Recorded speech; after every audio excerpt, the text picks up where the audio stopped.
بسم اللہ الرحمن الرحیم۔ السلام علیکم۔ ہمارا آج کا رسالہ ہے العقیدہ الطحاویہ، جو تالیف ہے حجت الاسلام ابو جعفر الوراق الطحاوی رحمہ اللہ تعالیٰ کی۔ سب سے پہلے ہم ان کا مختصر سا تعارف پڑھیں گے اور اس کے بعد رسالہ شروع کریں گے۔ سلسلہ نسب: ابو جعفر احمد بن محمد بن سلامہ بن سلمہ بن عبد المالک بن سلمہ بن سلیم بن سلیمان بن جواب الازدی الطحاوی رحمۃ اللہ علیہ صحرائے مصر کی ایک بستی کی طرف منسوب ہونے کی بنا پر طحاوی کے نام سے مشہور ہوئے۔ پیدائش: علامہ طحاوی 239 ہجری میں پیدا ہوئے۔ تعلیم و تربیت: سن بلوغت کو پہنچے تو تحصیل علم کے لیے مصر منتقل ہو گئے۔ ابتدا میں اپنے خالو اسماعیل بن یحییٰ المازنی رحمۃ اللہ علیہ سے علم حاصل کیا۔ جیسے ہی علم میں وسعت پیدا ہوتی گئی ویسے ہی مسائل فقیہ میں انہماک بڑھتا گیا۔ علامہ موصوف نے 3 سال شیوخ سے کسب فیض اور تربیت حاصل کی۔ مصر میں آنے والے ہر عالم کی خدمت میں حاضر ہوئے تاکہ ان سے تبادلہ خیال کریں۔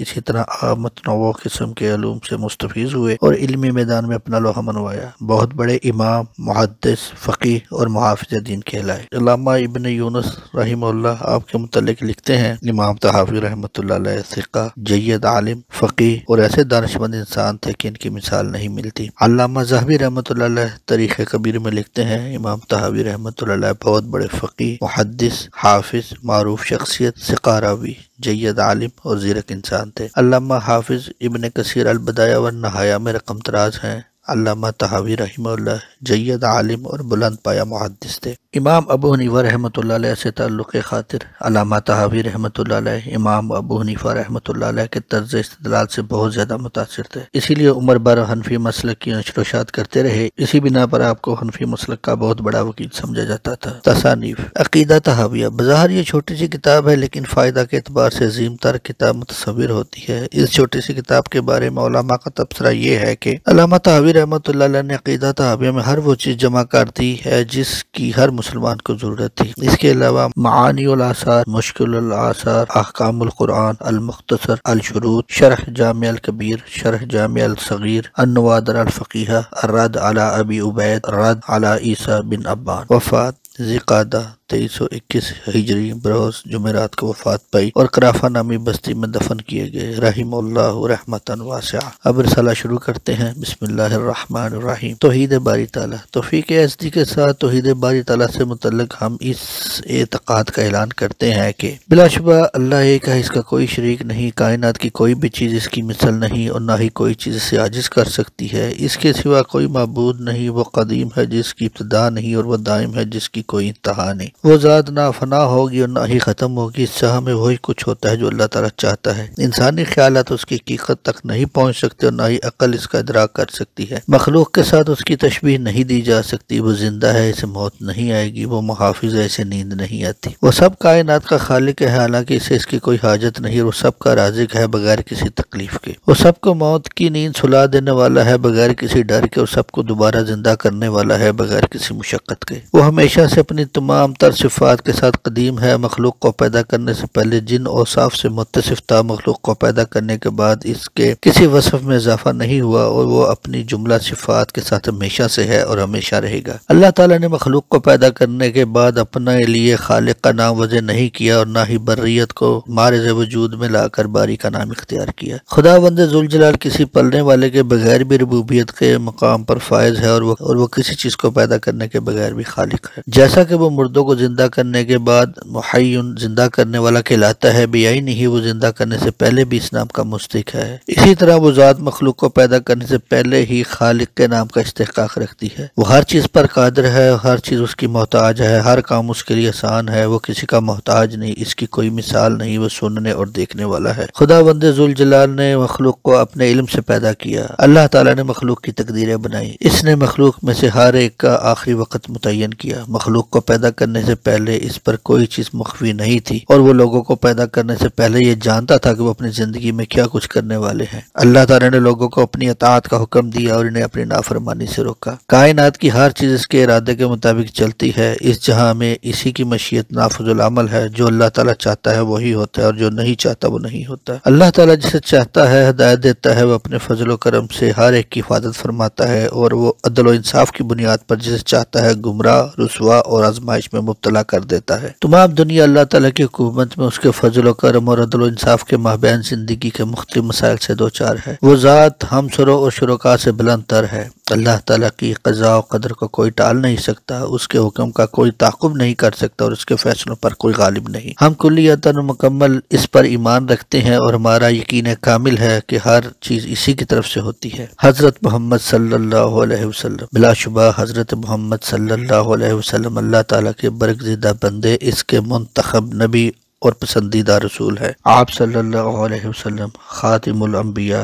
امام الاتقیاء، سید المرسلین اور پروردگار عالم کے محبوب ہیں۔ آپ صلی اللہ علیہ وسلم کے بعد نبوت کا ہر دعویٰ گمراہی و جہالت ہے۔ آپ صلی اللہ علیہ وسلم جن و انس اور پوری کائنات کی طرف حق و صداقت، رشد و ہدایت اور نور و ضیاء کے ساتھ مبعوث فرمائے گئے۔ قرآن مجید، بلا شبہ قرآن مجید اللہ کا کلام ہے۔ اس کتاب سے بغیر کسی کیفیت کے اللہ تعالیٰ کی بات کا اظہار ہوتا ہے۔ اس کتاب کو اللہ تعالیٰ نے اپنے رسول علیہ السلام پر وحی کی صورت میں نازل فرمایا۔ مومنین نے حق سمجھتے ہوئے اس کی تصدیق کی اور وہ اس بات پر یقین لے آئے کہ یہ حقیقت اللہ تعالیٰ کا کلام ہے۔ یہ انسانوں کے کلام کی طرح مخلوق نہیں ہے۔ جس نے اسے سنا اور دل میں اس بات کا یقین لے آیا کہ یہ کسی انسان کا کلام ہے تو اس نے کفر کا ارتکاب کیا۔ اللہ تعالیٰ نے ایسے انسان کی مذمت کی ہے اور اسے جہنم کے عذاب سے ڈرایا ہے، جیسا کہ اللہ تعالیٰ نے ارشاد فرمایا سأصلہ سقر، ان قریب اسے جہنم واصل کر دوں گا۔ اور یہ حکم اس انسان سے متعلق ہے جس نے اس بات کا اظہار کیا، ان ھذا الا قول البشر، یہ تو ایک انسان کی بات ہے۔ ہم نے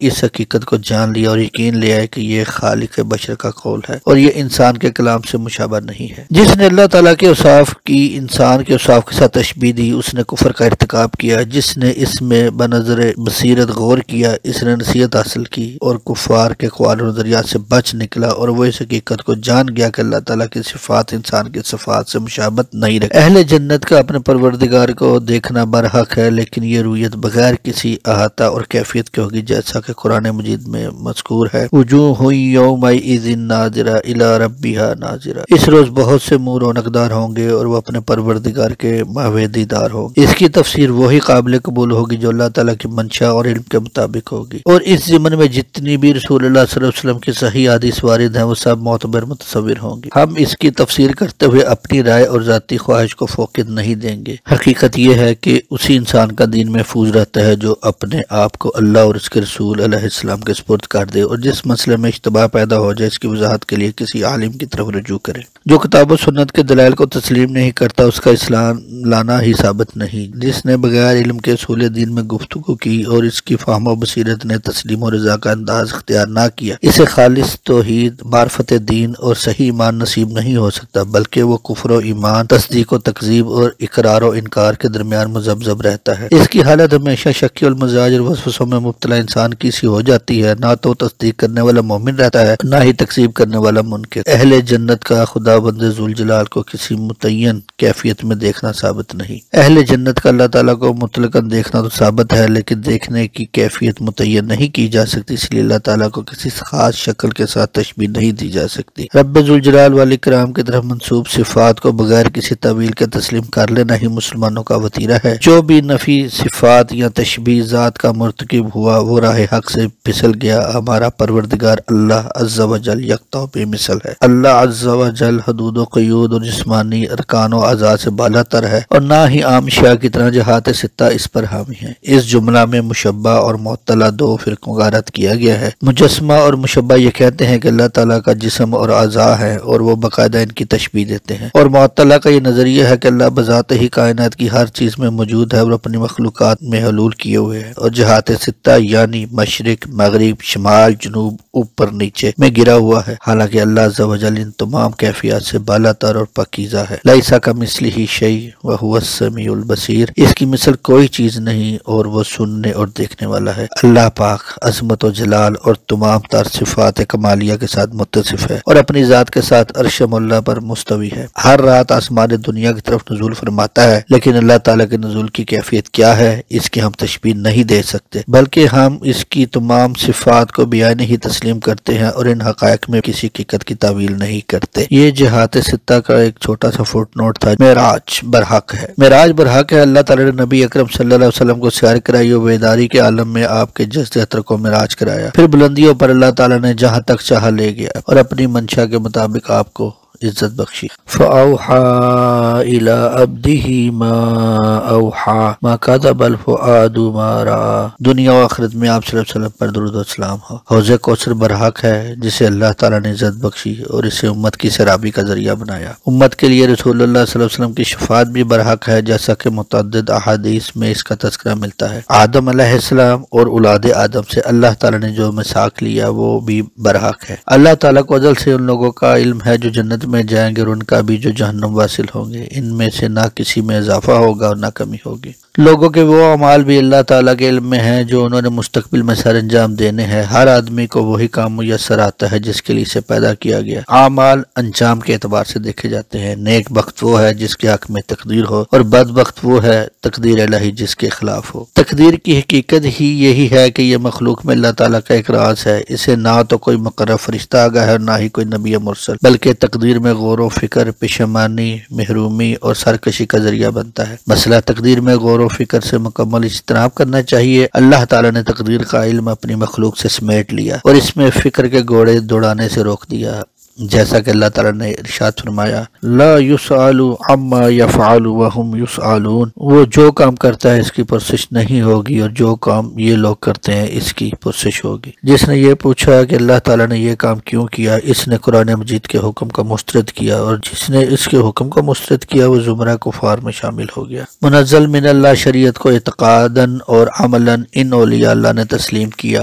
جن کے دل منور تھے، اور یہ مقام راسخین فی العلم کو نصیب ہوتا ہے۔ علم دو طرح کا ہے، ایک علم مخلوق میں موجود ہے اور دوسرا علم مخلوق میں ناپید ہے۔ موجود علم کا انکار اور مفقود علم کا دعویٰ کفر ہے۔ علم وجود کے قبول کرنے اور علم مفقود کے ترک کرنے سے ایمان میں مضبوطی نصیب ہوتی ہے۔ علم موجود شریعت کا وہ علم ہے جو کتاب الہی اور سنت رسول علیہ السلام میں موجود ہے، اور علم مفقود تقدیر الہی کا علم جسے اللہ تعالیٰ نے کائنات سے پوشیدہ رکھا ہے اور اسے اپنی مخلوق سے لپیٹ لیا ہے۔ ہم لوح و قلم اور ان تمام چیزوں پر ایمان رکھتے ہیں جو تقدیر میں لکھ دی گئی ہیں۔ جس کام کا ہونا اللہ تعالیٰ نے مقدر کر دیا ہے وہ بہر صورت ہو کر رہے گی۔ اگر تمام مخلوق مل کر اس کو روکنے کی کوشش کرے وہ اس میں ناکام رہے گی۔ اگر اللہ تعالیٰ نے کسی کام کا نہ ہونا مقدر کر دیا ہے وہ قطعاً نہیں ہوگا۔ اگر تمام مخلوق اسے سر انجام دینا چاہے تو نتیجتاً ناکام رہے گی۔ قیامت تک جو کچھ ہونے والا ہے لکھ دیا گیا ہے اور تقدیر کا فیصلہ مٹ نہیں سکتا۔ جس نے خطا کی اس کے لیے ممکن نہیں تھا کہ وہ درست کام کرتا، اور جس نے درست کام کیا اس کے لیے ممکن نہیں کہ وہ خطا کرتا۔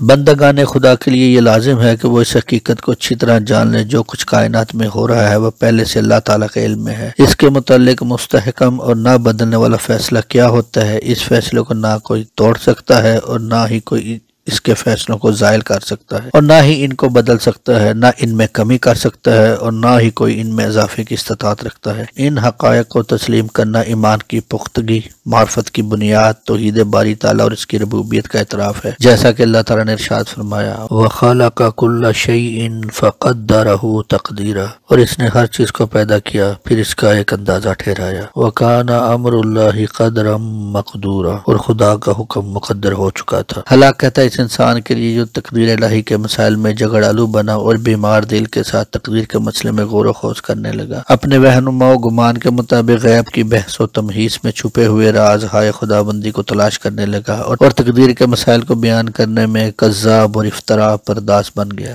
عرش الہی اور کرسی برحق ہے۔ رب ذوالجلال والاکرام عرش اور اس سے کم تر تمام اشیاء سے بے نیاز ہے۔ اللہ تعالیٰ ہر چیز پر غلبہ اور فوقیت رکھتا ہے اور اس نے مخلوق کو اپنے احاطے سے عاجز کر دیا۔ پورے ایمان، صدق دل اور تسلیم و رضا سے ہم اس بات کا اعتراف کرتے ہیں کہ اللہ تعالیٰ نے ابراہیم علیہ السلام کو اپنا خلیل اور موسیٰ علیہ السلام کو کلیم کے درجے پر فائز کیا۔ ہم ملائکہ، انبیاء علیہم السلام اور رسولوں پر نازل کردہ تمام کتابوں پر ایمان رکھتے ہیں اور اس بات کی گواہی دیتے ہیں کہ تمام انبیاء علیہم السلام واضح حق پر تھے۔ ہم اہل قبلہ کو اس وقت مسلمان و مومن سمجھتے ہیں جب تک وہ اس شریعت کے معترف ہیں جو رسول اللہ صلی اللہ علیہ وسلم لے کر آئے اور اس کے تمام اقوال و احادیث کو صدق دل سے تسلیم کرتے رہیں۔ ہم اللہ کی ذات میں غور و خوض نہیں کرتے اور نہ ہی دین الہی میں جھگڑالو کا کردار ادا کرتے ہیں۔ ہم قرآن کے ظاہر اور معنی میں جھگڑا نہیں کرتے بلکہ اس بات کی گواہی دیتے ہیں کہ یہ پروردگار عالم کا کلام ہے۔ جبرائیل علیہ السلام اسے لے کر نازل ہوئے سید المرسلین علیہ السلام کو یہ کلام سکھایا۔ بلا شبہ یہ کلام الہی ہے، مخلوق کا کلام اس کے مساوی نہیں ہو سکتا اور نہ ہی ہم کلام الہی کو مخلوق کہتے ہیں۔ ہم کسی بھی مسئلہ میں جماعت المسلمین کی مخالفت نہیں کرتے۔ ہم اہل قبلہ کو کسی گناہ پر کافر قرار نہیں دیتے تا وقت آ کہ وہ اس گناہ کو اعتقادی اعتبار سے جائز سمجھنے لگے، اور نہ ہی ہمارا یہ اعتقاد ہے کہ گناہ مومن کو کوئی نقصان نہیں دیتا۔ ہم مومنین میں سے محسنین کے متعلق امید رکھتے ہیں کہ اللہ تعالیٰ ان سے درگزر فرمائے گا اور انہیں اپنی رحمت سے جنت میں داخل فرمائے گا، لیکن جنت میں یقینی داخلے کی ہم گواہی نہیں دیتے، ہم ان کے لیے بخشش کی دعا کرتے ہیں۔ ہم اہل ایمان میں سے کسی کے جنت میں داخلے سے متعلق ڈرتے ضرور ہیں لیکن مایوس نہیں۔ بے خوفی اور نا امیدی کا اسلام سے کوئی تعلق نہیں، اہل قبلہ کے لیے حق کا راستہ ان دونوں کے مابین ہے۔ بندہ مومن دائرہ ایمان سے اس وقت تک خارج نہیں ہوتا جب تک کہ ان حقائق سے انکار نہ کر دے جس کی بنا پر ایمان میں داخل ہوا تھا۔ ایمان اقرار باللسان اور تصدیق بالقلب کا نام ہے۔ ایمان اقرار باللسان، تصدیق بالقلب اور عمل بالارکان کے مجموعے کا نام ہے۔ ایمان کی تکمیل کے لیے ان مذکورہ تینوں چیزوں کا ہونا ضروری ہے، ان کے بغیر ایمان مکمل نہیں ہو سکتا، اور احکام الہیہ پر پابندی کا عمل اور اسی ایمان میں نیت اور عمل کی بنیاد پر کمی بیشی بھی ہوتی رہتی ہے۔ یہ فٹ نوٹ مترجم کی طرف سے ہے۔ شریعت میں پائے جانے والے رسول اللہ صلی اللہ علیہ وسلم کے تمام احکامات برحق ہیں۔ ایمان ایک وحدت ہے اور اہل ایمان اس کی بنیاد میں برابر ہیں، لیکن ایک دوسرے پر فضیلت، خشیت الہی، تقوی، خواہشات نفسانی کی مخالفت اور افضل حکم پر پابندی سے عمل کرنے کی بنیاد پر نصیب ہوتی ہے۔ تمام مومن اولیاء اور رحمان ہیں، ان میں تمام سے زیادہ عزت والا وہ ہے جو اللہ تعالیٰ اور رسول اللہ صلی اللہ علیہ وسلم کا زیادہ فرما بردار اور قرآن مجید کا تابع ہو۔ اللہ تعالیٰ، ملائکہ، کتب سماویہ، رسول، یوم آخرت اور تقدیر الہی کے خیر و شر اور موافق و مخالف ہونے پر تہ دل سے یقین کا نام ایمان ہے۔ جیسا کہ پہلے بتا دیا گیا ہے، ایمان ان تین چیزوں کے مجموعے کا نام ہے: اقرار باللسان، تصدیق بالقلب، عمل بالجوارح۔ ہم مذکورہ تمام حقائق پر ایمان رکھتے ہیں، ہم رسولوں میں سے کسی میں تفریق نہیں کرتے بلکہ جو وہ پیغام لائے اس کی تہ دل سے تصدیق کرتے ہیں۔ حضرت محمد صلی اللہ علیہ وسلم کی امت میں کبیرہ گناہ کا ارتکاب کرنے والے جہنم میں جائیں گے، لیکن وہ اس میں ہمیشہ نہیں رہیں گے بشرطیہ کہ موت کے وقت توحید کے قائل ہوں۔ کبیرہ گناہوں سے توبہ نہ کرنے والے اور بحالت ایمان جان آفرین کے سپرد کرنے والے اللہ تعالیٰ کی مشیت اور حکم کے ماتحت ہوں گے۔ اگر وہ چاہے تو ان کو بخش دے اور انہیں اپنے فضل و کرم سے معاف کر دے، جیسا کہ اللہ تعالیٰ نے اپنی کتاب میں تذکرہ فرمایا ہے، وَيَغْفِرُ مَا دُونَ ذَلِكَ لِمَن يَشَاءُ، شرک کے سوا اور گناہ جسے چاہے معاف کر دے۔ اگر وہ چاہے تو انہیں جہنم میں اپنے عدل و انصاف کے مطابق سزا دے، پھر انہیں اس سے اپنی رحمت اور اپنے نیک بندوں کی سفارش کی بنا پر نکال دے اور انہیں جنت میں داخل کر دے۔ یہ اس لیے ہوگا کہ اللہ تعالیٰ اہل ایمان کو دوست رکھتا ہے اور انہیں ان منکرین کی طرح دنیا اور آخرت میں ہمیشہ رسوا نہیں کرے گا جو منکرین ہدایت الہی سے خائب و خاسر رہے اور اس کی ولایت کو نہ پہنچ سکے۔ ہم اہل قبلہ میں سے ہر نیک و فاجر امام کے پیچھے نماز پڑھنے کو درست سمجھتے ہیں اور اسی طرح ہر دو پر نماز جنازہ پڑھنا شرعاً جائز سمجھتے ہیں۔ ہم کسی فرد کو جنتی یا جہنمی قرار نہیں دیتے اور نہ ہی کسی پر کفر، شرک یا نفاق کے فتوے لگاتے ہیں۔ توقع ان چیزوں کا اس سے ظہور نہ ہو جائے ہم ان کے راز ہے دروں کو اللہ تعالیٰ کے سپرد کرتے ہیں۔ ہم امت محمدیہ صلی اللہ علیہ وسلم میں سے کسی فرد پر تلوار چلانا جائز نہیں سمجھتے مگر جس پر تلوار کا چلنا واجب ہو جائے۔ ہم مسلمان حکمران کی بغاوت کو جائز نہیں سمجھتے گرچہ وہ ظالم ہی کیوں نہ ہو، اور نہ ہی ہم انہیں بددعا دیتے ہیں اور نہ ہی ان کی اطاعت سے اپنا ہاتھ کھینچتے ہیں جب تک کہ وہ کسی معصیت کا حکم نہ دیں۔ ہم ان کی اطاعت کو فرض سمجھتے ہیں اور ہم ان کے لیے اصلاح کی دعا کرتے ہیں۔ ہم سنت کی پیروی کرتے ہیں اور جماعت المسلمین سے علیحدگی، ان کی مخالفت اور افتراق سے اجتناب کرتے ہیں۔ ہم اہل عدل و امانت سے محبت کرتے ہیں، ظالموں اور خیانت کا ارتکاب کرنے والوں سے نفرت کرتے ہیں۔ علم دین میں سے اگر کوئی چیز ہم پر مشتبہ ہو جائے تو ہم اس مقام پر کہتے ہیں کہ اللہ تعالیٰ ہی بہتر جانتا ہے۔ سنت کی تعلیمات کے مطابق سفر و حضر میں ہم موضوع پر مساجائز سمجھتے ہیں۔ مسلمانوں میں سے نیک و بد حکمرانوں کے ساتھ ساتھ حج اور جہاد بھی قیامت تک جاری رہیں گے۔ ان کو نہ تو کوئی چیز جٹلا سکتی ہے اور نہ ہی انہیں ختم کر سکتی ہے۔ ہم کرامن کاتبین کو بھی تسلیم کرتے ہیں، ان کو اللہ تعالیٰ نے ہمارا محافظ بنایا ہے۔ ہم ملک الموت کو بھی صحیح تسلیم کرتے ہیں جسے اللہ تعالیٰ نے روحوں کو قبض کرنے کی ذمہ داری سونپی ہے۔ ہم عذاب قبر کو بھی صحیح تسلیم کرتے ہیں لیکن اس کے لیے جو اس کا اہل ہو، جس طرح رسول اللہ صلی اللہ علیہ وسلم اور صحابہ کرام سے ثابت ہے۔ ہم قبر میں منکر نکیر کے سوالات کو بھی برحق مانتے ہیں جو اللہ عز و جل دین اور رسول اکرم صلی اللہ علیہ وسلم کے متعلق کیے جائیں گے۔ قبر جنت کے گلستانوں میں سے گلستان ہے، یہ جہنم کے گڑھوں میں سے گڑھا ہے۔ ہم موت کے بعد دوبارہ اٹھنے، قیامت کے روز اعمال کی جزا، حساب و کتاب، اعمال نامے کی قرات، ثواب و عقاب، پل صراط اور میزان جیسے حقائق کو تہ دل سے تسلیم کرتے ہیں۔ جنت اور دوزخ دونوں اللہ کی مخلوق ہیں جو کبھی فنا نہیں ہوں گی۔ اللہ تعالیٰ نے جنت اور دوزخ کو انسانوں کے پیدا کرنے سے پہلے بنایا اور ان کا آل بھی پیدا کیا۔ ان میں سے جسے چاہے گا اپنے فضل و کرم سے جنت میں داخل کرے گا اور جسے چاہے گا اپنے عدل و انصاف کے ساتھ جہنم رسید کر دے گا۔ ہر انسان وہی کام سارے انجام دیتا ہے جس کے لیے اسے فارغ کر دیا گیا ہو، اور اس سے وہی کچھ ہوتا ہے جس کے لیے اسے پیدا کیا گیا ہو۔ خیر و شر بندگان خدا کا مقدر ہے۔ وہ استطاعت جس سے عمل واجب ہو جاتا ہے، اس استطاعت کو دوسرے لفظوں میں توفیق یزدی کہتے ہیں۔ اس سے مخلوق کو متصف نہیں کیا جا سکتا، یہ اور عمل لازم و ملزوم ہے۔ اور وہ استطاعت جو صحت، وسعت، قدرت و موافق اسباب کی صورت پر مہیا ہوتی ہے، اس کا وجود عمل سے پہلے ہوتا ہے۔ اللہ تعالیٰ کا درج ذیل ارشاد اسی سے متعلق ہے، لا یکلف اللہ نفسا الا وسعها۔ اللہ تعالیٰ کسی شخص کو اس کی طاقت سے زیادہ تکلیف نہیں دیتا۔ بندگان خدا کے افعال اللہ کی مخلوق اور بندوں کا قسم ہے۔ اللہ تعالیٰ نے اپنے بندوں کو انہی کاموں کا مکلف ٹھہرایا ہے جس کی وہ طاقت رکھتے ہیں۔ لا حول ولا قوت الا باللہ کا مفہوم بھی یہی ہے۔ ہم یہ اقرار کرتے ہیں کہ اللہ تعالیٰ کے سوا اس کائنات میں کسی کا کوئی بس نہیں چلتا، نہ کوئی چیز اس کے حکم کے بغیر حرکت کر سکتی ہے۔ اللہ تعالیٰ کی مدد کے بغیر نہ کوئی اس کی نافرمانی سے بچ سکتا ہے، اور نہ ہی اس کی توفیق کے بغیر اللہ تعالیٰ کی اطاعت پر گامزن ہو سکتا ہے۔ کائنات کی ہر چیز اللہ تعالیٰ کی منشا، اس کے علم اور قضاء و قدرت سے جاری و ساری ہے۔ اس کی مشیت سب کے ارادوں پر غالب ہے۔ جو وہ چاہتا ہے کرتا ہے۔ وہ ذات کسی پر ظلم نہیں کرتی، وہ ہر قسم کے عیب اور ناگوار چیزوں سے پاک ہے۔ لا یسأل عما یفعل وهم یسألون۔ وہ جو کام کرتا ہے اس کی پرسش نہیں ہوگی، اور جو کام یہ لوگ کرتے ہیں اس کی پرسش ہوگی۔ زندوں کا دعا کرنا اور صدقہ و خیرات کرنا مردوں کے لیے نفع بخش ہے۔ اللہ تعالیٰ دعاؤں کو قبول اور حاجات کو پورا کرتا ہے۔ اللہ تعالیٰ ہر چیز کا مالک ہے اور وہ خود کسی کا مملوک نہیں۔ اللہ تعالیٰ سے ایک لحظہ بھی کوئی بے نیاز ہو گیا تو اس نے کفر کا ارتکاب کیا اور وہ ہلاکت زدہ لوگوں میں شمار ہو گیا۔ اللہ تعالیٰ ناراض بھی ہوتا ہے اور خوش بھی، لیکن اس کی ناراضی اور خوشی مخلوق جیسی نہیں ہوتی۔ ہم اصحاب رسول اللہ علیہ السلام سے محبت کرتے ہیں، ہم ان میں سے کسی کی محبت میں غلو نہیں کرتے اور نہ ہی ان میں سے کسی سے برات کا اظہار کرتے ہیں۔ ہم اس سے بغض رکھتے ہیں جو صحابہ کرام رضوان اللہ علیہم سے بغض رکھتے ہیں۔ ہم اس سے بھی بغض رکھتے ہیں جو ان کے اچھے انداز میں نام نہیں لیتا۔ ہم صحابہ کرام رضوان اللہ علیہم کا تذکرہ انتہائی محبت بھرے انداز سے کرتے ہیں۔ صحابہ رضوان اللہ علیہم کی محبت دین، ایمان اور احسان کی علامت ہے، اور ان سے بغض کفر، نفاق اور سرکشی ہے۔ حضرت ابوبکر صدیق رضی اللہ تعالیٰ عنہ کو ہم رسول اللہ صلی اللہ علیہ وسلم کا پہلا خلیفہ مانتے ہیں، اس لیے کہ وہ امت میں افضل ترین ہستی تھے۔ ان کے بعد درجہ بدرجہ حضرت عمر بن خطاب رضی اللہ تعالیٰ عنہ کو دوسرا، حضرت عثمان غنی رضی اللہ تعالیٰ عنہ کو تیسرا، حضرت علی رضی اللہ تعالیٰ عنہ کو چوتھا خلیفہ تسلیم کرتے ہیں۔ یہ خلفائے راشدین ہیں اور ہدایت یافتہ امت کے امام ہیں۔ 10 صحابہ رضی اللہ عنہم جن کا رسول اللہ صلی اللہ علیہ وسلم نے نام لیا اور انہیں جنت کی خوشخبری دی، ہم ان کے جنتی ہونے کی گواہی اس بنا پر دیتے ہیں کہ حضور علیہ السلام نے اس کی گواہی دی۔ اور وہ 10 صحابہ کی بار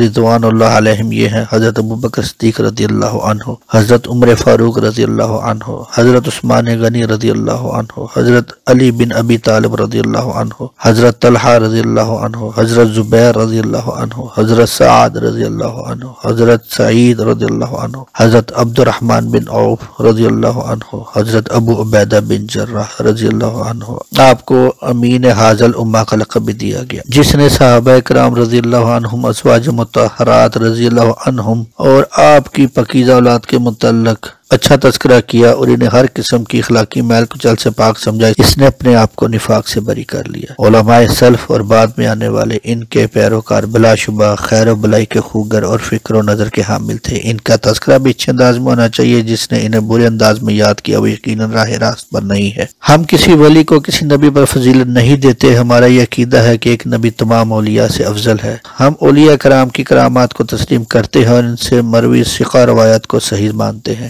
ہم علامات قیامت پر یقین رکھتے ہیں، مثلا دجال کی آمد، عیسیٰ بن مریم علیہ السلام کا آسمان سے نازل ہونا، سورج کا مغرب سے طلوع ہونا، دابۃ الارض کا اپنی جگہ سے نکلنا، ان سب علامات کو صحیح تسلیم کرتے ہیں۔ ہم کسی نجومی یا پامسٹ کو سچا نہیں سمجھتے اور نہ ہی سے سچا مانتے ہیں جو کتاب و سنت اور اجماع امت کے خلاف کوئی دعویٰ کرے۔